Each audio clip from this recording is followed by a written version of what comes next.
말씀을 나누겠습니다.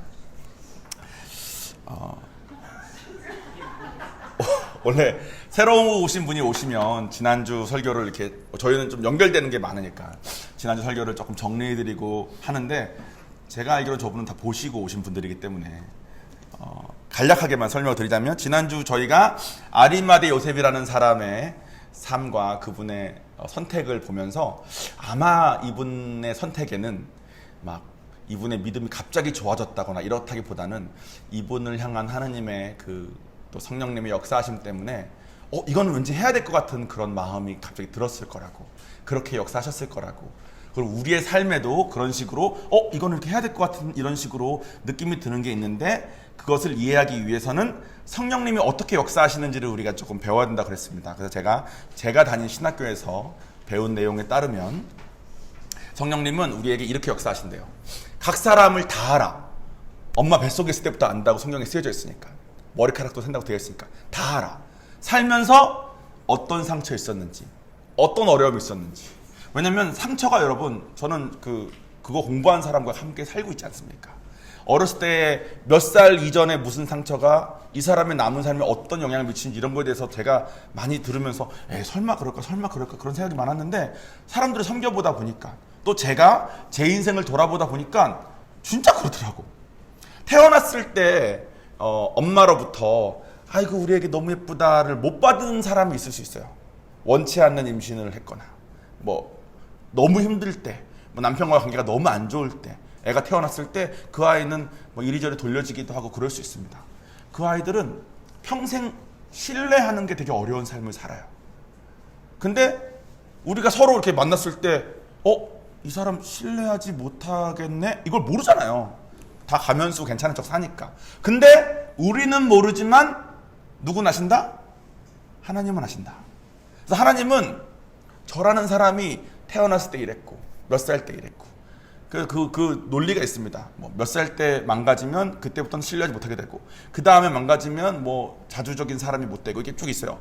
내가 요때부터 망가졌구나 해가지고 남은 삶을 보니까 내 삶이 그게 다 보여. 저도 몰랐던 그것을 성령 하나님은 아십니다.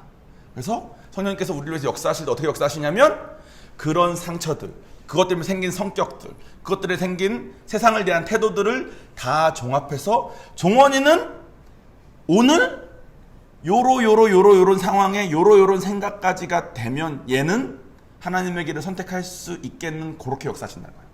근데 우리에게 선택권이 있어요. 그렇게 하고 말고의 선택권이 우리에게 있어요. 말면 어떻게 할까요? 하나님 또 역사하셔야겠죠. 또 선택할 수 있는 기회를 줄 수 있게. 저는 끝까지 선택 안 하는 사람들도 많이 봤습니다.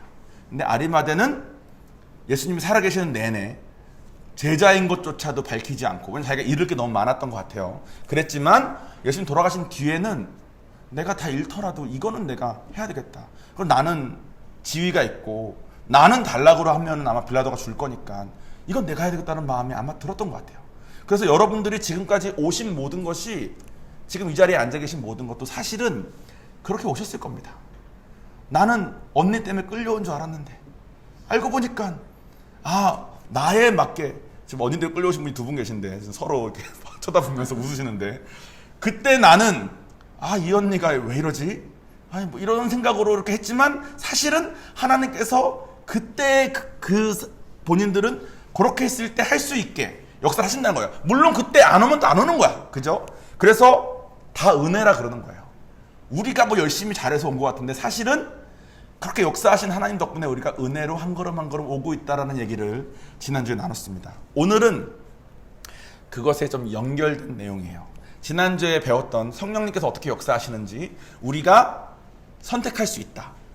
우리의 그 선택이, 제가 하나님 만나자마자 저 형이랑 형 집사님이라 불러야 되나? 저 집사님과 제가 어렸을 때 놀고 맨날 농구하고 이럴 때 같이 햄버거 먹으러 다니고, 둘 다 햄버거 먹는 거 좋아해가지고 그러고 다닐 때, 만약에 그때 하나님께서 저한테 종원아 너 다 버리고 부산 가서 선교사 될래? 그럼 난 못했을 거예요. 저는 그때는 그 선택을 할 수 있는 상황이 아니었거든.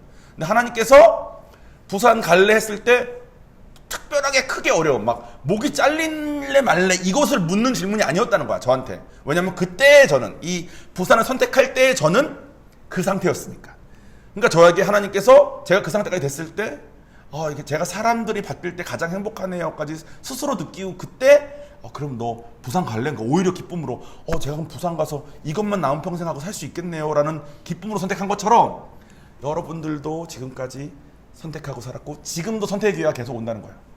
성령께서 계속 일하고 계시기 때문에. 어저께 말하는데 갑자기 뭐 자기는 전공이 미술인데 상담 감동이 있는 것 같아.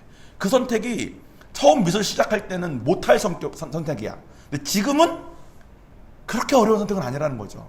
그렇게 역사하신다는 거예요. 그래서 다 은혜인 거예요. 우리가 자랑할 게 아무것도 없어. 왜냐면 우리의 선택이 그렇게 큰 선택이 아니었거든. 근데 그 큰 선택이 아님에도 불구하고 여러분들 아마 지금도 어떤 거는 끝까지 못하겠고 선택 안 하고 하는 사람들이 있을 수 있습니다. 근데 그거를 또 역사하실 거예요. 역사하셔서 선택의 기회를 계속 주실 겁니다. 왜냐하면 하나님은 우리가 천국의 상급 쌓기를 너무 원하시기 때문에. 자, 이 원리를 잘 생각하고 오늘 설교를 들어주세요. 오늘은 이제 저 형이 매주 거의 매주 전화 와가지고 다음 주는 그래서 누구냐, 언제까지 부서진 사람으로 할 거냐 뭐 이런 얘기를 하는데, 오늘 부서진 사람은 예수님의 첫 번째 제자입니다. 예수님의 첫 번째 제자입니다. 떠오르는 분 혹시 있으신가요?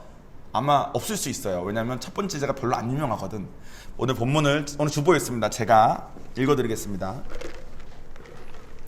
요한복음 1장 35절에서 42절까지의 말씀입니다.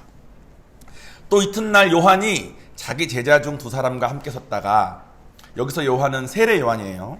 예수께서 거니심을 보고 말하되 보라 하나님의 어린 양이로다. 두 제자가 그의 말을 듣고 예수를 따르거늘. 세례 요한의 두 제자가 그 말 듣고 자기 스승을 내려놓고 예수님을 따른 거예요. 예수께서 돌이켜 그 따르는 것을 보시고 물어 이르시되 무엇을 구하느냐? 이르되 랍비여 어디 계시오니까 하니, 랍비는 번역하면 선생이라. 예수께서 이르시되 와서 보라. 그러므로 그들이 가서 계신 데를 보고 그날 함께 거하니 때가 10시쯤 되었더라. 요한의 말을 듣고 예수를 따른 두 사람 중에 하나는 시몬 베드로의 형제 안드레라. 그가 먼저 자기의 형제 시몬을 찾아 말하되 우리가 메시아를 만났다 하고, 메시아는 번역하면 그리스도라. 데리고 예수께로 오니 예수께서 보시고 이르시되 내가 요한의 아들 시몬이니 장차 게바라 하리라 하시니라. 게바는 번역하면 베드로라. 아멘. 자, 여기서 첫 번째 제자 이름이 나왔습니다. 안드레라는 사람이에요. 안드레가 자기 형 베드로를 데려왔대. 그러니까 베드로보다 먼저 온 사람인 건 확실하죠. 그죠? 그래서 아마도 예수님의 첫 번째 제자이자 예수님 시대의 첫 번째 전도자인 것 같아요. 첫 전도를 얘가 한 거야. 자, 슬라이드 있습니다. 자, 제가 대충 쓴 거예요. 요한복음 기준으로 첫 제자들이 아까 세례 요한을 따르던 제자 2명이 있었는데, 그 2명이 세례 요한이 저 사람이 하나님의 어린 양이다 그러니까 자기 스승을 버려두고 따라갔다 그랬어요. 그 따라간 2명이 안드레랑 요한이야. 저 요한은 사도 요한. 안드레가 첫 번째 제자인 것 같아요.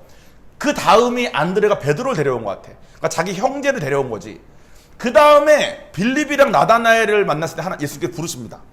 그리고 그 다음에 요한의 형제도 와요. 야고보도. 그래서 아마 이 순서인 것 같아. 근데 그러면 안드레는 뭐죠? 첫 제자. 어저께도 뭐 프로그램 샌프란시스코 받은 거 하는데 저는 몰랐는데 제가 1기래. 자기들은 2기고 이런 말 하더라고. 그래서 내가 그런 게 있구나. 난 몰랐어, 내가 1기인지도. 근데 그런 게 있는 거예요. 누가 첫 번째로 이거 했냐? 이거. 근데 우리 그 이름 뭐죠? DTS? 아니 맞나? 그런 거. 제자 훈련 1기만 해도 1기라고 지금 20년이 거의 지났는데, 그때 1기짜리 말하는데 무슨 DTS, IGL, 우리 부산 인카운터 1기가 아니라 예수님 제자 1번이야. 그러면 이건 진짜 의미 있는 거 아니에요? 예수님이 인간의 몸을 입고 육신을 입고 이 땅에 오신 다음에 첫 제자, 처음으로 예수님을 자발적으로 따라서 심지어 따라가지고 온 사람이 안드레예요. 그리고 첫 전도자, 전도에서 온 사람이 또 베드로래. 그럼 대박 아닙니까? 근데 문제가 안드레는 초반에 이렇게 좀 나오고 뭐 오병이한테 잠깐 나오고 이런 식으로 성경 전체에서 한 9번인가 밖에 안 나와요. 베드로는 엄청 많이 나와. 요한도 엄청 많이 나와. 슬라이드 다음 또 있습니다. 요거를 아까 말씀드린 요걸 기준으로 생각하면서 제가 읽어볼게요. 이거는 야이로, 예전에 제가 그 야이로 설교할 때 나왔던 장면인데, 회당장에게 이르시되 두려워하지 말고 믿기만 하라 하시고 베드로와 야고보의 형제 요한 외에 아무도 따라옴을 허락하지 아니하시고, 회당장 집에 가는데 뭐라고요? 얘네가 첫째자들 1번이야. 안드레, 요한. 그러면 요한은 갔나봐. 그리고 안드레가 전도해온 베드로도 따라오래. 그리고 요한의 형제인 야고보도 따라오래. 근데 베드로랑 야고보랑 요한, 얘랑 얘 말고는 오지 말래. 첫째자인데 좀 그래요, 그죠? 다음 슬라이드 또 보여줄까요? 엿새 후에 예수께서 베드로와 야고보와 요한을 데리시고, 안드레 없어. 따로 높은 산에 올라가셨더니 그들 앞에서 변형돼. 이거는 이제 하나님의 나라를 설명하시면서 이렇게 완전체의 모습을 보여주시는 장면이 있어요. 뭐 모세랑 엘리야랑 모습. 나중에 또 기회가 되면 제가 설교 드릴게요. 근데 오늘의 포인트는 그게 중요한 게 아니라, 또 안드레 첫째자 안 데려가. 얘네 3명만 데려가. 얘네 형제라며.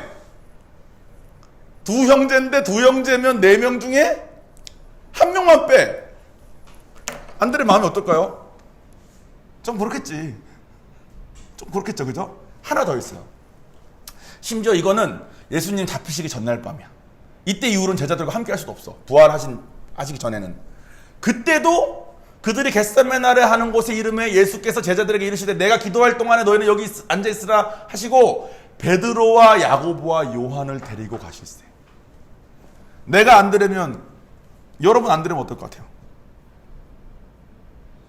얘네 3명은 뭔가 A급인가 봐. 12제자 중에 A급 제자 3명은 데리고 댕겨. 나머지는 B급이라 쳐.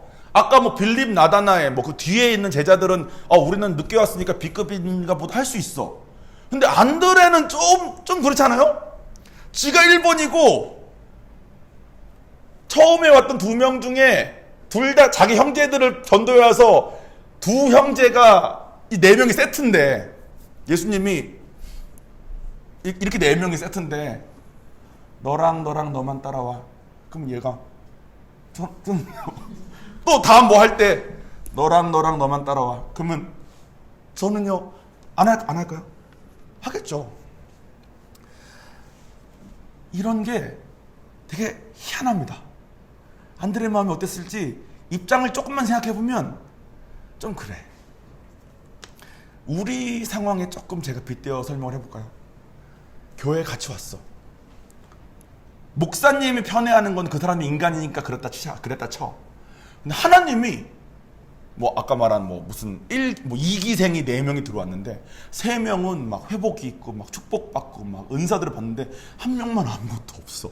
근데 제자는 맞대. 너도 뭐 DTS 2기는 맞대. 근데 3명만 막 축복받고 난리 나면 그 1명 마음이 어떨까요? 아마 붙어있기 쉽지 않을걸요? 시험 들어서 교회 떠나지 않을까요? 저도 처음에 성령 받았을 때 그 저랑 같이 성령 받았던 재관이 형이라는 형이 있어요. 이 형이 막 그 다음 새벽 기도부터 막 환상 보고, 정원아 나는 우리가 다 같이 주를 향해 달려가는 걸 봤다. 그래서 그걸 왜 형한테 보여주냐고. 나는 이걸로 가득 차가지고 막 속으로서 소갈이 꿰었습니다. 순리가 있지, 그죠? 순서가 있지. 왜 저 사람은 해주고 나는? 이게 세상에서도 똑같아요. 세상에서 다 그냥 이렇게 하는데 나만 뭐가 좀 없어. 그 흔한 평범한 가정 환경조차 난 없어. 똑같이 열심히 했는데 얘네는 되고 난 안 됐어. 고시원에서 다 같이 고생했는데 얘네 3명은 붙고 나만 떨어졌어. 그럼 마음이 우리가 어떻습니까? 좀 그래요. 여기서 좀 그렇다는 거 부정하지 못하는 사람이 아마 없을 거예요. 안드레는 세상도 아니고 하나님이었어. 하나님에게 자기가 첫째자인데 자기만 빼. 조금 그런 것 같아요. 남들 다 가진 건 나만 못 가졌어. 남들은 이렇게 했는데 내가 노력을 안 한 것도 아니야. 심지어 내가 먼저 했어. 근데도 나만 없어. 그러면 내 마음속에 드는 생각들이 있습니다.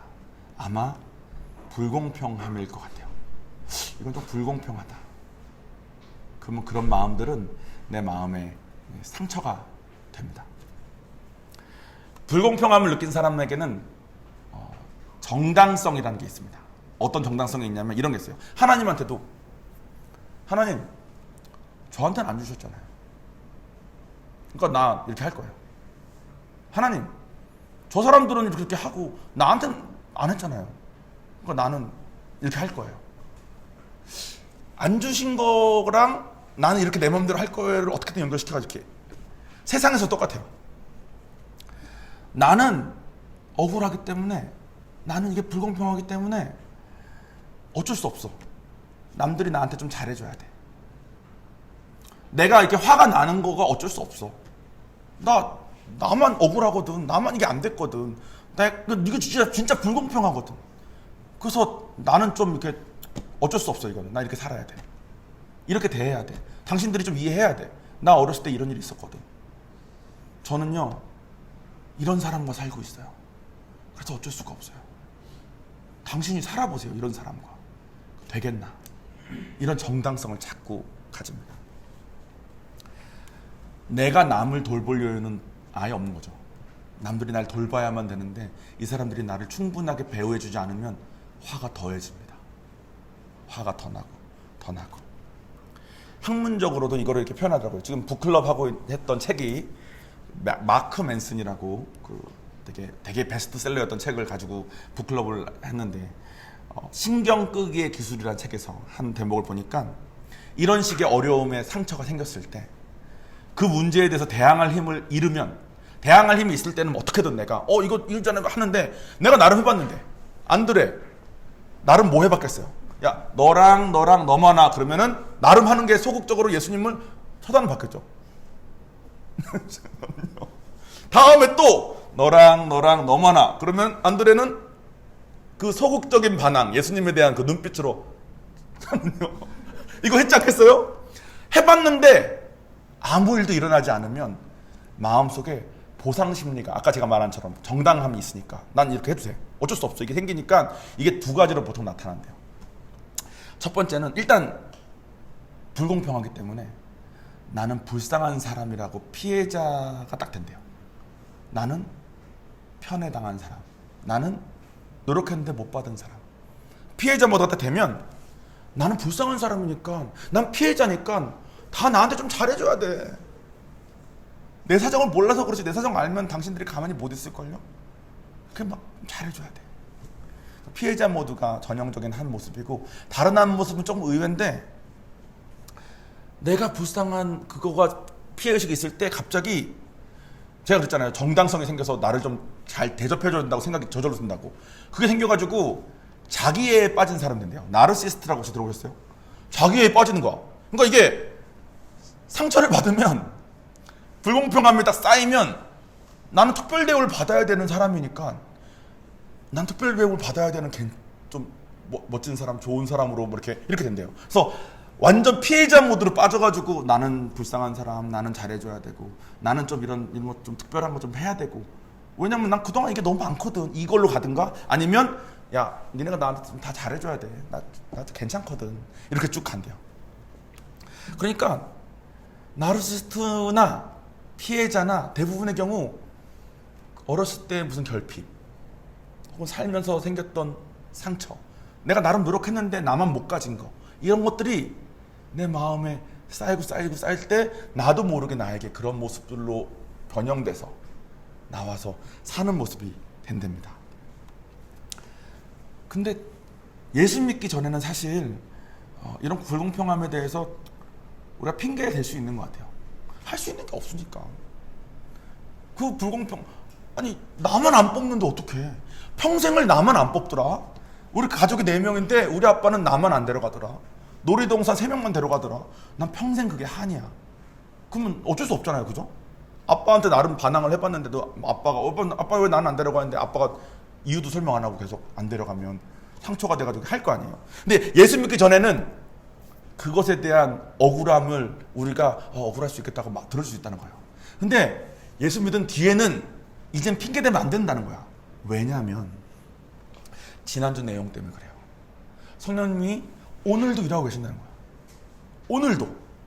그래서 우리가 주님의 방법을 선택하면, 주님의 길을 선택하면 나의 그 상처가 회복되는 것뿐만 아니라 내 삶이 피해자 모드에 갇혀서 혹은 자기에 빠진 나르시스트에 갇혀서 사는 거에서 살 필요가 없이 하나님의 그 지혜로 거기서 나올 수 있는 길이 선택할 때마다 옮겨질 텐데, 예수 믿고 나서도 하나님, 내가 하나님 다 따라가는데 요거는 건드시면 안 돼요 라는 마음으로 우리가 많이 산다는 거예요.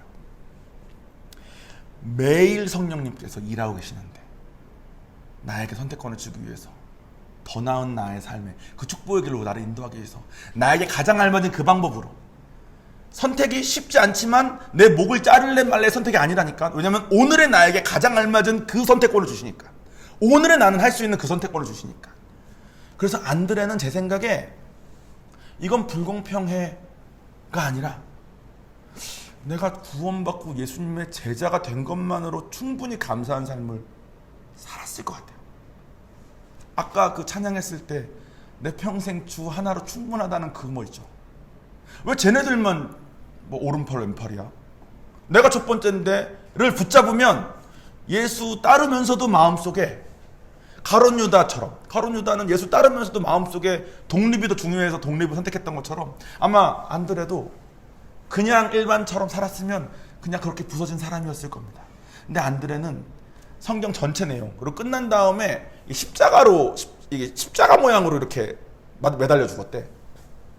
제가 그랬죠. 십자가 처형은 이렇게 뼈를 못으로 밀면서 이렇게 하면서, 근데 뼈를 못으로 밀면은 손톱 밑으로 뭐 들어왔을 때 아픈 그거가 여기로 다시 나가는데, 거기에 못을 넣었으니까 그걸 누르면서 하니까 얼마나 빨리 지치겠어요. 그죠? 그러니까 너무 빨리 지치니까 얼마 며칠 못 하다가 죽는데, 얘는, 안드레는 얘를 죽일 때 정말 잔인하게 죽이고 싶어서 못을 안 박았대. 못을 안 박고 이 일자로 이렇게 십자가 모양으로 달리면 힘들잖아요. 올리기가. 그죠? 힘드니까, 또 여기 때문에 너무 아파서 빨리 지치니까 그래도 비교적 며칠 안에 빨리 죽는데, 얘는 못을 안 받고 X자로 걸어놓고선 그냥 죽을 때까지 매달렸대. 진짜 괴로웠을 거야. 차라리 빨리 죽는 게 낫지. 단칼에 베어지는 게 낫지. 망치로 조금씩 이렇게 하면서 더 힘들 거 아니에요. 안드레는 그렇게 죽었대. 근데 죽을 때 내가 십자가에 달릴 수 있음이 나에게 얼마나 가치 있는지에 대한 고백을 하고 죽었대. 그 성경에 9번밖에 안 나오고, 성경에서도 오병이었대. 다른 제자들 뭐는 다 막 이걸로 우리가 되겠냐, 뭐 이만큼 있어야 되는데 막 그럴 때 그 어린아이가 오병이어 들고 왔을 때 예수님한테 그 아이를 데려온 게 안드레래. 그런 모습을 보면 안드레는 불공평함을 안 잡은 것 같아. 나 억울해요를 잡지 않았어. 안드레는 내가 당신의 제자인 것만으로 이미 너무 감사해요. 그걸 선택한 것 같아요. 근데 그 선택권이 우리에게도 있다는 거예요. 우리가 선택하지 않아서 그렇지.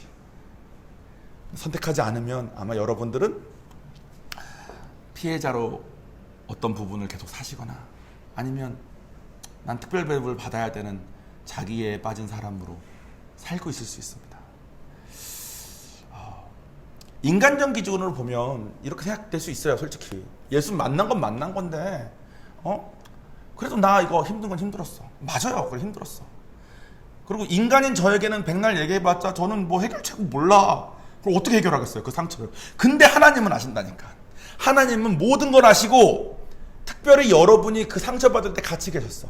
여러분이 그 억울함 느끼고 불공평함 느끼고 괴로울 때 같이 계셨는데, 그것이 쌓인 여러분의 오늘의 여러분한테, 근데 이거는 어때? 이거 선택 한번 해볼래? 지금의 난 할 수 있는 그 선택. 물론 어렵지만. 근데 그 선택들이 나는 이 상처 때문에 힘든데 왜 이 선택을 하라 그래요? 라고 내 머리로는 이해되지만, 하나님의 지혜로는 그 선택 때문에 이 상처들이 어떻게 될지 우리가 모른다는 거예요.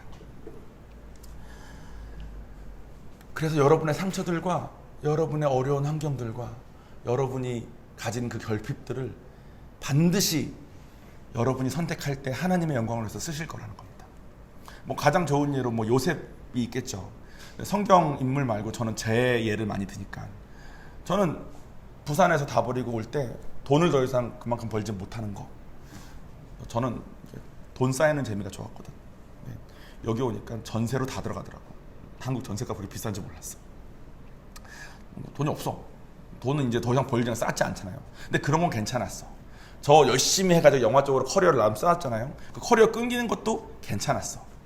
그리고 오히려 저는 말씀드렸잖아요. 여러분께 이제 사람을 변화시키고 관계 맺고 이분들이 하나님한테 옮겨지는 거가 기쁜 걸, 그걸 하면 살 수 있다는 걸로 내가 기뻤다고. 근데 내가 한 가지 걸리는 게 있어요. 그게 뭐였냐면 제 아들의 교육이었어요. 저는 교육의 중요성을 너무 믿는 사람이고 공교육, 사교육 다 떠나서 그냥 사람 배워야 된다고 생각하고 사는 사람이기 때문에 강남에 부산으로 치면 해운대가 학군이 좋겠죠. 근데 해운대에 있는 애들이 한 달에 막 얼마를 내고 강남에 대치동에 어디에 있는 학원을 갔다 와야 된대. 왜냐면 대치동이 해운대보다 학군이 좋으니까. 근데 대치동 거기 있는 사람들이 돈 모으면 가는 데가 어딘지 아세요? 거기가 미국 얼바인이래. 저는 얼바인에 있다 왔어. 얼바인에 가면 각종 연예인들 코스코에서 다 봅니다. 왜냐면 거기에 다 모여 있거든. 축구 선수들, 우지원, 황선홍, 나 걔네 아들들은 다 봤어. 우지원과 황선홍은 못 봤지만 차인표, 신혜라 다 보고 손지창, 오연수 다 얼바인 삽니다. 얼바인이 한국 사람이 얼바인 시장을 3번인가 연속으로 했대요. 이 3번 하는 동안 이 사람이 얼바인 그 미국의 그 환경에 강남 같은 느낌의 교육 그 열을 넣었대. 그러니까 한국 그 좁은 강남 대치동이 아니라 그 넓은 얼바인 땅이 그런 교육열로 가득하니까 얼바인은 다른 지역에서 공부를 꽤 잘하던 학생이 엄마 아빠가 IGM 다니게 돼가지고 얼바인 왔는데 얼바인 와서 시험 본 다음에 자기 성적 보고 애가 너무 스트레스를 받아가지고 힘들었을 만큼 공부 잘하는 인도 애들, 중국 애들 다 있습니다. 저는 얼바인에서의 삶에 대해서 만족했던 것 중에 하나가 제 아이의 교육이었어요. 근데 부산 진구로 온 거야. 그러니까 내가 마음에 주님 이건 아니잖아요. 이게 솔직히 되게 많았어요. 내가 부산 오는 거에 있어서 여러분은 가끔 물어보는 게 있어요. 부산 괜찮아? 난 부산 좋아요. 솔직히 부산 사람들 좋고 부산 땅도 좋고 기후도 좋고 다 좋아. 근데 내 자식의 교육은 내가 싫었어. 정말 솔직한 말로 싫었어. 근데 여기서 키워보니까 키우면서 내가 느낀 게 뭐였냐면 제가 영어를 그렇게 잘 못하거든. 저는 그냥 생활 가능한 정도 영어 해요. 근데 요한인 나이 때 지금 미국에 있는 애들의 영어가 내가 걔네와 영어 대화가 좀 어렵더라고. 근데 한국말로 하니까 쟤랑 나랑 꽤 깊은 얘기를 벌써 할 수 있는 거예요. 그래서 내가 미국에 있었으면 이걸 못했겠네. 또 두 번째는 저 어렸을 때처럼 여기는 동네 문화가 있어요. 요한이가 맨날 축구공 놓고 오고 맨날 글러브 놓고 오고 책가방 놓고 오는데 한 번도 없어진 적 없어. 다 이거 요한이 건 거 알아. 형들이 다 알아. 그리고 예전에는 요한이 찾으려고 애들 중에 요한이 찾았는데 이제는 그냥 애들 모였는 데 가서 얘들아 요한이 어딨니? 그러면 요한이랑 동갑이든 형이든 다 요한이 어딨는지 알아. 요한이 아까 여기 있다가 저쪽으로 갔어요. 그럼 글로 가면 돼. 근데 이 동네 문화가 저 어렸을 때 있던 문화인데 지금 서울엔 없대요. 미국은 더 없죠. 왜냐면 어른이 붙어서 같이 놀아야만 되는 문화니까.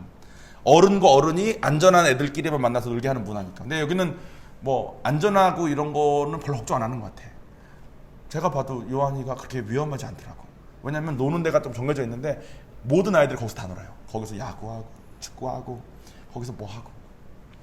그러니까 나는 부산으로 요한이를 데려왔을 때 이 짧은 내 머리 지식으로는 이게 뭔가 아깝고 뭔가 힘들었는데 우리는 우리한테 뭐가 좋은지 솔직히 다 모르는구나. 근데 누군 아신다고요?